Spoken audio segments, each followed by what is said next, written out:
లక్ష్మణ్ మన ఊరి కథలు ప్రేక్షకులకు స్వాగతం. కార్తీక పురాణం 18వ అధ్యాయం సత్కర్మానుష్ఠాన ఫలప్రభావం.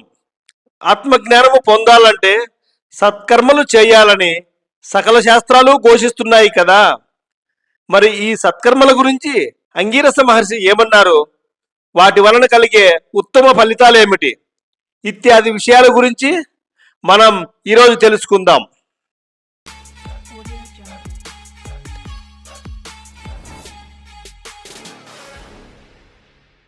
దీపస్తంభం నుంచి ఉద్భవించిన ధనలోపుడికి అంగీరస మహర్షి చేసిన తత్వబోధ గురించి నిన్నటి కథలో తెలుసుకున్నాము కదా. దీంతో ఆత్మజ్ఞానం పొందిన ఆ ధనలోపుడు ఏమి చేశాడో ఈరోజు పారాయణం ద్వారా తెలుసుకుందాం. అంగీరస మహర్షి సన్నిధిలో నమస్కరించి వినమ్రతతో ధనలోపుడు ఇలా అన్నాడు: ఓ మునివర్య, మీ దర్శనం వలన నేను ధన్యుడినయ్యాను.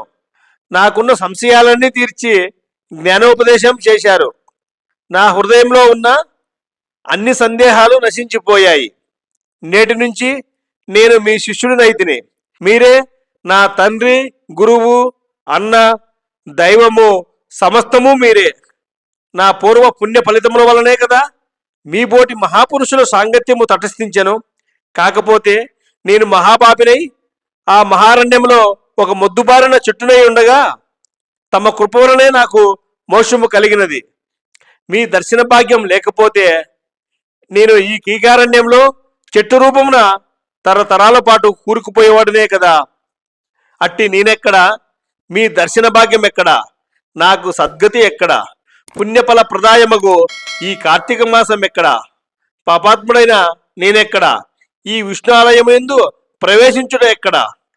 ఇవన్నీ దైవికమగు ఘటనలు తప్ప మరొకటి కాదు. కాన మునివర్య, నన్ను తమ శిష్యునిగా పరిగ్రహించండి. సత్కర్మలను మానవుడు ఎట్లు అనుసరించవలనో దాని ఫలమెట్టిదో విశదీకరించండి అంటూ ధనలోపుడు తన పాప జీవితాన్ని స్పష్టంగా తెలుసుకొని హృదయపూర్వకంగా పశ్చాత్తాపం వ్యక్తం చేశాడు. అప్పుడు అంగీరసుడు కరుణతో ఇలా అన్నాడు: ఓ ధనలోప, నీవడిగిన ప్రశ్నలన్నీ మంచివే. అవి అందరికీ ఉపయోగార్థమైనట్టువి. కావున వివరించేదను, శ్రద్ధగా ఆలకింపుము. ప్రతి మనిషి ఈ శరీరమే శాశ్వతమని బలమైన మోహంలో పడిపోతాడు. ఈ శరీరమే సుస్థిరమని నమ్మి జ్ఞానశూన్యుడవుతున్నాడు. ఆ భేదము శరీరమునికే గాని ఆత్మకు లేదు. అట్టి ఆత్మజ్ఞానము పొందాలంటే సత్కర్మలు చేయాలని సకల శాస్త్రాలు ఘోషిస్తున్నాయి. సత్కర్మను ఆచరించి వాటి ఫలితాలను పరమేశ్వరార్పితం చేసిన వారికి జ్ఞానము కలుగును. మానవుడు ఏ జాతి వాడు, ఎటువంటి కర్మలు ఆచరించవలనో తెలుసుకొని అటువంటివి ఆచరించవలను.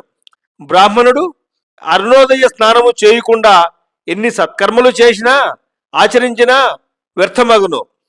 అదేవిధంగా కార్తీక మాసంలో సూర్యభగవానుడు తులారాశిలో ప్రవేశించుండగాను, వైశాఖ మాసంలో సూర్యుడు మేషరాశిలో ప్రవేశించుండగాను, మాఘమాసంలో సూర్యుడు మకర రాశి యందు ఉండగాను, అనగా ఈ 3 మాసములందునూ తప్పక నదిలో ప్రాతకాలము స్నానము చేయవలను.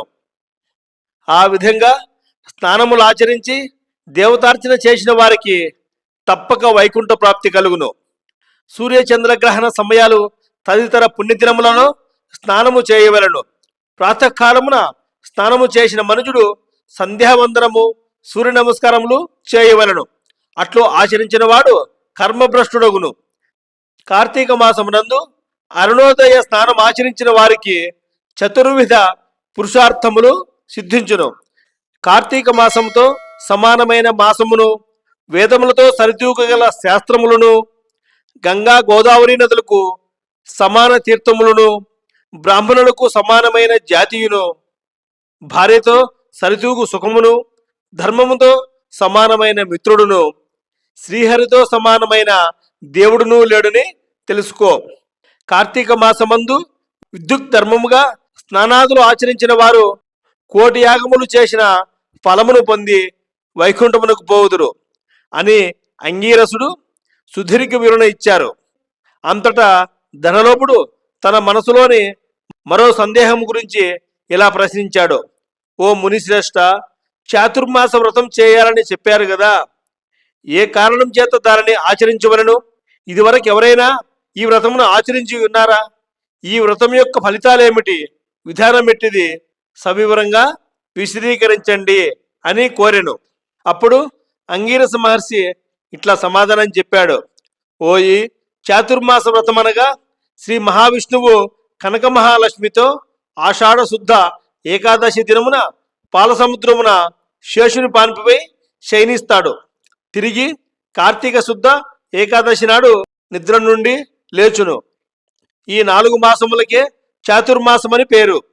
అనగా ఆషాఢ శుద్ధ ఏకాదశిని శయన ఏకాదశి అనియు, కార్తీక శుద్ధ ఏకాదశిని ఉత్థాన ఏకాదశి అనియు పిలుస్తారు. అలాగే ఈ వ్రతమునకు చాతుర్మాస వ్రతమని పేరు. ఈ 4 మాసములలో శ్రీహరి ప్రీతి కొరకు స్నానదాన జప తపాదులు సత్కార్యాలు చేసినచో పూర్ణ ఫలితము కలుగును.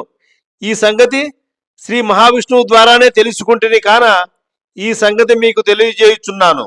తొల్లి కృతయుగంబున శ్రీ వైకుంఠమయందు గరుడ గంధర్వాది దేవతలతోనూ వేదములతోనూ సేవించబడుతున్న శ్రీమన్నారాయణుడు లక్ష్మీదేవి సమేతుడై సింహాసనంపై కూర్చుని ఉండగా ఆ సమయమున నారద మహర్షి వచ్చాడు.